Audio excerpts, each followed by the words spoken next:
ನಮಸ್ಕಾರ.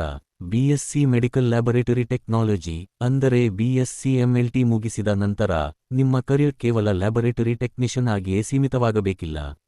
ನೀವು ಹಲವು ಕರಿಯರ್ ಪಾತ್ವೇಸ್ ಆಯ್ಕೆ ಮಾಡಬಹುದು. ಮೊದಲನೆಯದು ಎಂಎಸ್ಸಿ ಮೆಡಿಕಲ್ ಮೈಕ್ರೋಬಯಾಲಜಿ. ಇದು ಇನ್ಫೆಕ್ಷಸ್ ಡಿಸೀಸಸ್, ಕ್ಲಿನಿಕಲ್ ಬ್ಯಾಕ್ಟೀರಿಯಾಲಜಿ ಮತ್ತು ವೈರಾಲಜಿ ಬಗ್ಗೆ ಹೆಚ್ಚಿನ ಜ್ಞಾನ ನೀಡುತ್ತದೆ. ಸ್ಪೆಷಲೈಸ್ಡ್ ಲ್ಯಾಬೊರೇಟರೀಸ್, ಪ್ಯಾಥೋಜನ್ ರಿಸರ್ಚ್ ಮತ್ತು ಡಿಸೀಸ್ ಇನ್ವೆಸ್ಟಿಗೇಷನ್ ಕ್ಷೇತ್ರಗಳಲ್ಲಿ ಇದು ಉಪಯುಕ್ತವಾಗಿದೆ. ಎರಡನೆಯದು ಎಂಎಸ್ಸಿ ಮೆಡಿಕಲ್ ಬಯೋಕೆಮಿಸ್ಟ್ರಿ. ಇಲ್ಲಿ metabolic processes, advance biochemical testing, hormone analysis ಮತ್ತು ಜೆನೆಟಿಕ್ ಡಿಸೀಸ್ ರಿಸರ್ಚ್ ಬಗ್ಗೆ ಆಳವಾಗಿ ಅಧ್ಯಯನ ಮಾಡಬಹುದು. ಮೂರನೆಯದು ಕ್ಲಿನಿಕಲ್ ಡೇಟಾ ಮ್ಯಾನೇಜ್ಮೆಂಟ್. ಇದು ಲ್ಯಾಬೊರೇಟರಿ ಸೈನ್ಸ್ ಮತ್ತು ಕ್ಲಿನಿಕಲ್ ಟ್ರಯಲ್ಸ್ ನಡುವಿನ ಪ್ರಮುಖ ಸಂಪರ್ಕವಾಗಿದೆ. ಇಲ್ಲಿ ಡೇಟಾ ಇಂಟಿಗ್ರಿಟಿ, ವ್ಯಾಲಿಡೇಷನ್ ಮತ್ತು ಬಯೋಸ್ಟೆಟಿಸ್ಟಿಕ್ಸ್ ಮುಖ್ಯವಾಗಿವೆ. ಫಾರ್ಮಾ ಮತ್ತು ಕ್ಲಿನಿಕಲ್ ರಿಸರ್ಚರ್ಸ್ಗೆ ಇದು ಒಂದು ಉತ್ತಮ ಪಾತ್ವೆ.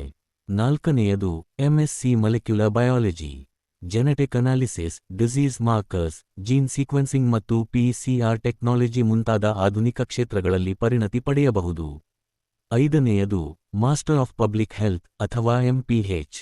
ಎಂಪಿಎಚ್ ಇಂಡಿವಿಜುವಲ್ ಪೇಷಂಟ್ ಐಒಸ್ಗಿಂತ ಪಾಪ್ಯುಲೇಷನ್ ಲೆವೆಲ್ ಹೆಲ್ತ್ ಮೇಲೆ ಹೆಚ್ಚು ಗಮನ ನೀಡುತ್ತದೆ. ಇದರಲ್ಲಿ ಎಪಿಡೆಮಿಯಾಲಜಿ, ಡಿಸೀಸ್ ಔಟ್ಬ್ರೇಕ್ಸ್ ಮತ್ತು ಕಮ್ಯುನಿಟಿ ಹೆಲ್ತ್ ಮುಂತಾದ ಕ್ಷೇತ್ರಗಳನ್ನು ಅಧ್ಯಯನ ಮಾಡಬಹುದು. ಆರನೆಯದು ಹಾಸ್ಪಿಟಲ್ ಅಡ್ಮಿನಿಸ್ಟ್ರೇಷನ್. ನಿಮ್ಮ ಲ್ಯಾಬೊರೇಟರಿ ಬ್ಯಾಕ್ಗ್ರೌಂಡ್ ಜೊತೆಗೆ ಮ್ಯಾನೇಜ್ಮೆಂಟ್ ಮತ್ತು ಲೀಡರ್ಶಿಪ್ ಸ್ಕಿಲ್ಸ್ ಬೆಳೆಸಿಕೊಂಡು ಲ್ಯಾಬೊರೇಟರಿ ಸರ್ವಿಸಸ್, ಹೆಲ್ತ್ಕೇರ್ ಆಪರೇಷನ್ಸ್ ಮತ್ತು ಹೆಲ್ತ್ಕೇರ್ ಡೆಲಿವರಿ ಕ್ಷೇತ್ರಗಳಿಗೆ ಹೋಗಬಹುದು. ಏಳನೆಯದು MSc forensic science. DNA profiling, toxicology ಮತ್ತು ಟ್ರೇಸ್ ಎವಿಡೆನ್ಸ್ ಅನಾಲಿಸಿಸ್ ಮುಂತಾದ ಲ್ಯಾಬೊರೇಟರಿ ಟೆಕ್ನಿಕ್ಸ್ ಅನ್ನು ಫಾರೆನ್ಸಿಕ್ ಸೈನ್ಸ್ನಲ್ಲಿ ಬಳಸಬಹುದು. ಎಂಟನೆಯದು pharma and biotech industry. Bioprocessing, diagnostic kits, reagent production ಮತ್ತು ರಿಸರ್ಚ್ ಕ್ಷೇತ್ರಗಳಲ್ಲಿ ಕರಿಯರ್ ಆಪರ್ಚುನಿಟೀಸ್ ಪಡೆಯಬಹುದು.